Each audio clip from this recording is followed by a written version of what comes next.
We do want to take a look at what's on the dailies, and of course I'll be talking to my guests who are already in studio here, Honorable Raphael Chimera, who is a nominated senator, and also Honorable Daniel Manduku, who is the Member of Parliament, Nyaribari Masaba. If you want to know who exactly I'm talking about, well, Honorable Daniel Manduku is seated next to me. Thank you so much for making time this morning. Thank you.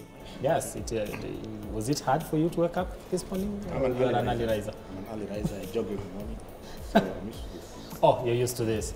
It is always a little bit tricky when it comes to morning. Not everybody is an early morning person. Are you? I am. I'm actually supposed to be in the field now, training. Training for football? Yeah. You do that every morning? Yes. Tuesday and Thursday. Ah. I play for Bunga FC. Okay. So my coach is really making noise now, me being here. You seem to maybe be the best player there. So when they don't have you around, then there's a problem there. I can't say that much. All right. Okay, so we do want to take a look at what's happening on the headlines, and I want us to start with the People Daily. And our top story on the People Daily is, of course, judges are busybodies. This is a quote. Angered by the declaration by the High Court that CDF was unconstitutional, MPs unload vitriol on the judiciary, depicting it as an ivory tower, out of touch with reality, in a move that could put the legislature on collision course with the bench. Of course, this is a story on page 7 of the People Daily. We also have another top story making headlines here on this particular newspaper is 51,000 varsity students may miss exams. This is a story on page 2 of this particular newspaper. Let me just take you through what this article is saying. Of course, about 51,628 students who reported to universities risk missing the examinations for failure to clear fees owing to the wrong classification in the new funding model. This is MPs learned this yesterday. Now, documents tabled before the MP showed that out of 124,364 students who reported to universities, only 75,000 paid for their household contribution, admission, and another 49,000 yet to pay, and another 2,628 who did not apply for funding as at the time of admission. Of course, this is a story on page 2 of this particular newspaper. You can grab your copy of the People Daily and get to read that particular story. Another story making headlines on this newspaper is why Mamambogas are in for rude shock. A story on page 3 of the People Daily. Another story making headlines on this newspaper is Ruto's big about turn on Ford Foundation after Gen Z protests, a story on page 6. And of course, that will also be forming the basis of a conversation here as we take a look at the state of the nation. So what are we looking at? Of course, barely 3 months after he accused the Ford Foundation of sponsoring violence in the country by hiring goons to cause mayhem during the Gen Z protest, President William Ruto yesterday held talks with the foundation's president in New York and heaped praises on the institution. A story on page 7 of the People Daily. We'll be taking a look at that as we continue with our conversation. Let me now bring in my guests, and I want us to start with the issue to do with the NGCDF here. Honorable Dan, you are a member of parliament. You deal with the people at a constituency level, of course, first hand when it comes to the matters NGCDF. The court declared it unconstitutional. Members of parliament were in the house yesterday, debating on the issue, and to some extent calling judges busybodies who, and terming the litigators of people that went to court, to seek justice as far as this is concerned, that people that do not have the best interest of the nation at heart. What do you make of the whole ruling first? Thank you. You see, there is what we call the letter of the law, the spirit of the law. The law says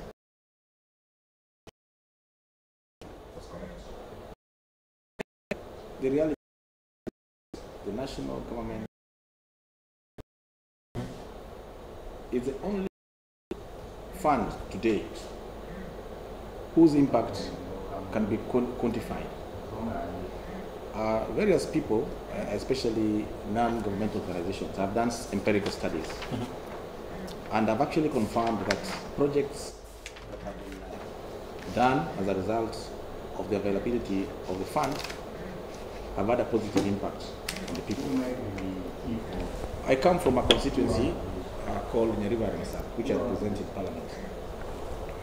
dare you, in all objective manner, go to the constituency and do a physical audit of what this fund has done in the last 2 years that have been in Parliament, vis-a-vis any other fund, including the revolved funds. Mind you, we are getting about 160 million shillings.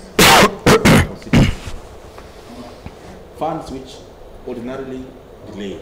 In fact, as we are talking today, we have not received 43 million shillings of the last financial year. Okay. Now, out of the 160 million, about 60 million goes to bursaries, and only 100 million goes to development. But I can tell you, because of the stringent use of those funds, and because of the act and the legislation in utilizing those funds, 99% of the money goes into actual development. There's even a cap on the costs that are used on administration. Look at the county funds. Up to 70% of the county funds are used on personal emoluments. And so, the judges, in as much as they are right, should actually realize that we live in Kenya. Okay. So let's talk about the constituency you represent. If you are to look at that and comparing where it was before I come to you, Honorable Chimera, comparing it to where before you got into office, I beg your pardon, and what you've been able to do in the past 2 years, if you are to measure that, what would you say that is?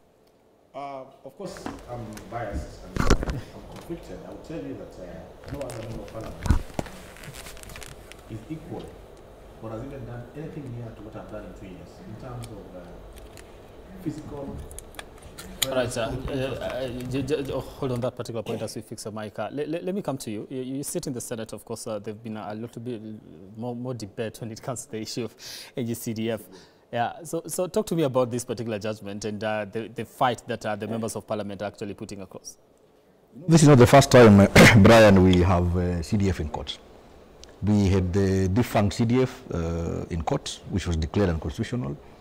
And then these guys, he wasn't in Parliament then, so it fits to track within the law and came up with something called the NGCDF. Again, we are where we are then.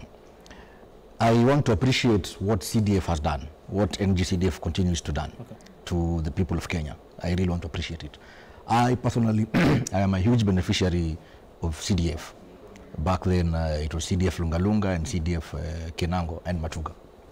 It took me through my university college, I would say, to a large extent. But then again, there has to be a conversation on the basis of these funds. Mheshimiwa has mentioned about development. He sits in Parliament as a member of Parliament. Is it really within his purview constitutionally to start talking about development when he's a member of Parliament?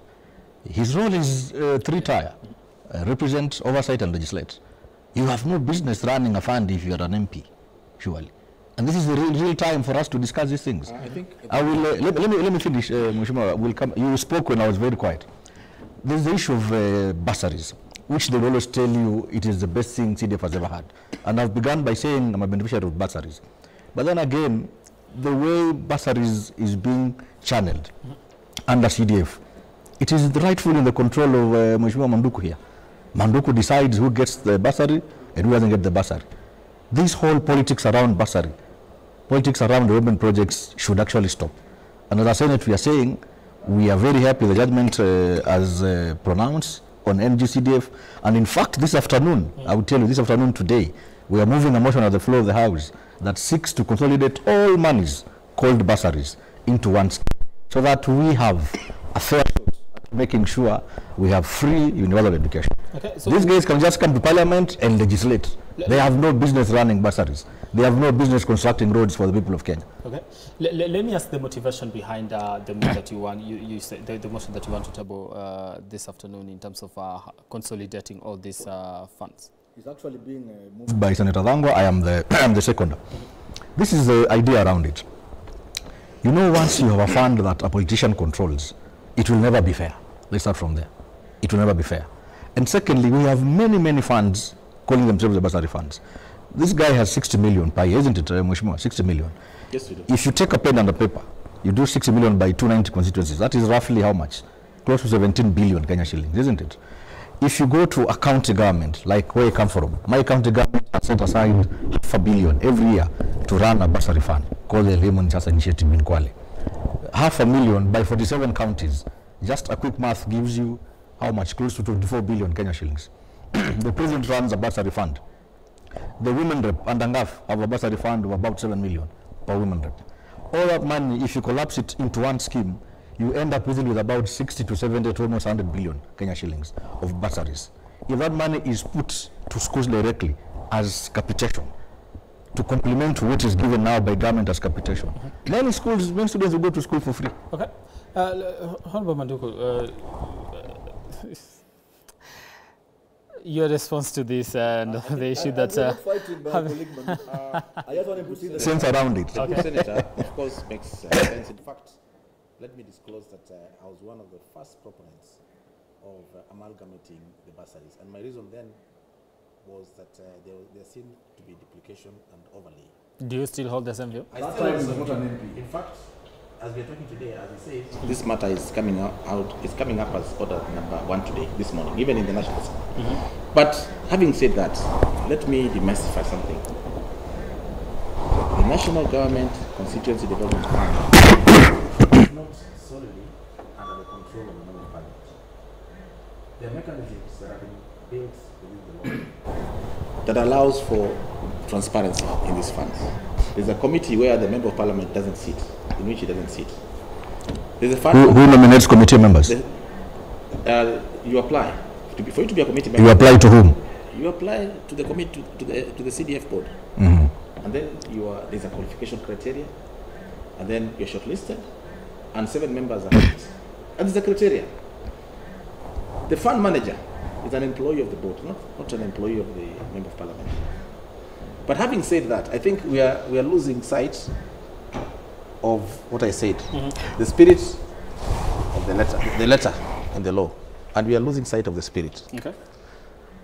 If these funds were consolidated and we said that development comes to schools, then its administration is even worse, because we've seen, like the Ministry of Education, for example, has something we called MIF, Ministerial Infrastructure Funds. Now, these funds are disbursed without a very clear criteria. And there's likelihood that in the absence of the NGCDF, then these funds will be consolidated at headquarters and disbursed to areas where either the president comes from, or the deputy president comes from, or the Minister for Education, as it is the case today. Okay. But the presence of the fund at the grassroots ensures that there is equity. And let me tell you, Honorable, my colleague Senator,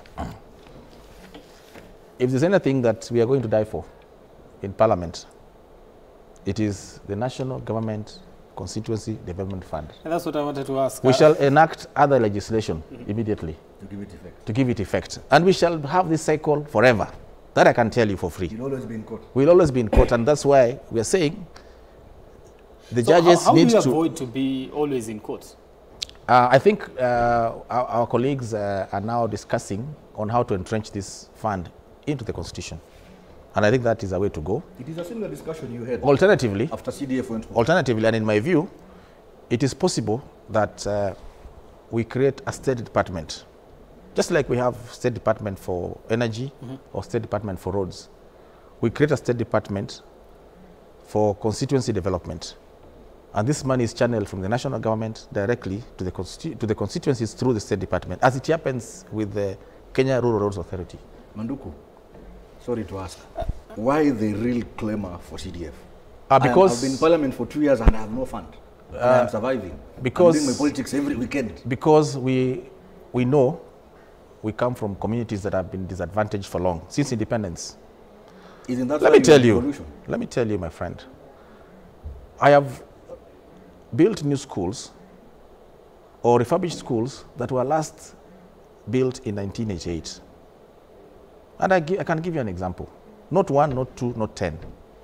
Now, in the absence of this fund, I don't see how someone from the ministry headquarters in Nairobi would come and put funds in those schools today.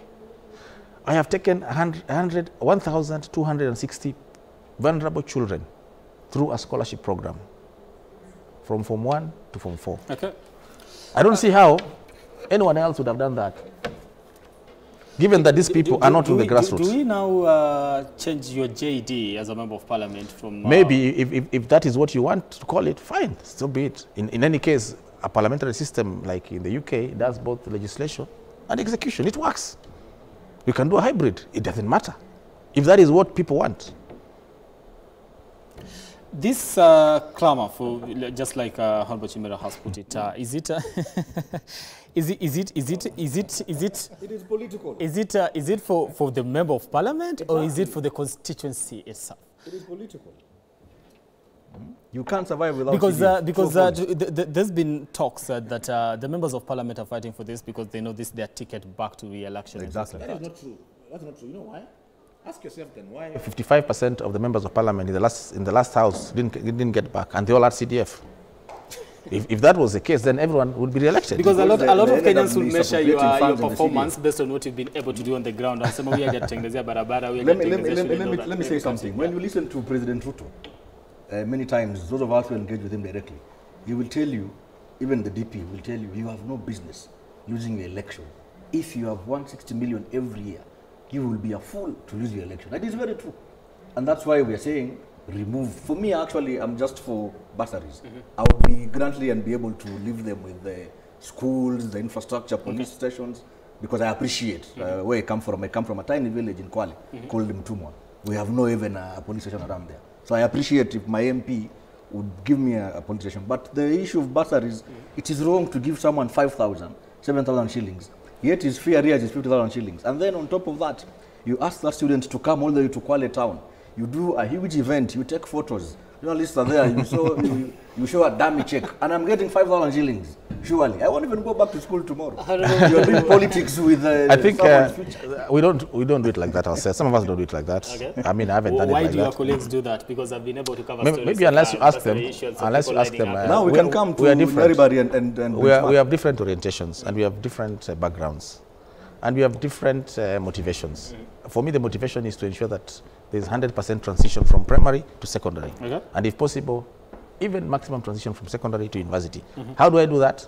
I midwife the process by, where possible, helping in paying of school fees, and it's very effective. Okay, so I want to look at why it was challenged. Of course, Wanjiru Gikonyo is sued to challenge the fund, which established soon after the previous CDF Act was quashed by the High Court. She wanted the court to declare NG-CDF unconstitutional on grounds that it creates a third layer of governance that is not in the Constitution. Gikonyo also argued that the NG-CDF Act violates the principle of separation of powers. If at all we are to save this, how do we navigate around these particular issues that she had raised in the previous one, so that you don't get yourself in the corridors of justice once more? I think the best way, or the best route, based on the advice that we are getting, is to go the constitutional amendment way, and entrench it in the Constitution. So that it becomes a fund as per the Constitution? Yes. But then who then runs the fund? A State Department or yourselves? A State Department could run it. We don't have to run the fund. But we have to ensure that the money reaches the constituency. So you'll be the one supervising how the Not supervising. We will only do what we call public participation, identify the projects, midwife that, and then give the list of the projects to the State Department, who will then disburse the monies to the various projects. So what role will you be playing? Because if you're fighting for it, then to some extent you need to be playing. Our main role is actually, for lack of a better word, quote-unquote advocacy, to ensure that my constituency gets equitable share of revenue. Because as it is today, 2 years down the line after election, no other fund has done anything in my constituency. Nothing else except KERA, Kenya Rural Roads Authority. Nothing else has happened except KERA and NG-CDF. Now, in the absence of NG-CDF, then I would be sitting there telling my people stories and telling them when funds become available, we'll do this. Oh, you're leaking roof when funds become available. Okay, so these funds, in terms of if the new way that we will go about them, that means that each constituency still gets to maintain the amount that is actually allocated? Yes, why not? Because there's a formula, which is 2.5% of the revenue, country revenue, that is distributed equally among the constituencies. But there's a small markup based on the number of wards that you have. constituencies with more wards tend to get slightly more, and those with less, slightly less. But the average is 160 million per year. All right, I do want to take a break. Of course, this is a conversation that we'll still continue to have as in the country, not in the program, in the country as you continue. And of course, when you come back, we'll be taking a look at the state of the nation. There's quite a lot to talk about. You know, there's been a U-turn on the Ford Foundation. There's been an issue to do with Adani. You know, this some of the things that are very pressing as far as the state of the nation is concerned. Continue engaging us on our socials at Amoy Brian, that is on X, at K24 TV, across social media platforms, that is on YouTube, Facebook, also on X. We'll be sampling your feedback as we continue with our conversation this particular morning on the state of the nation. Don't go too far. We'll be back in a few.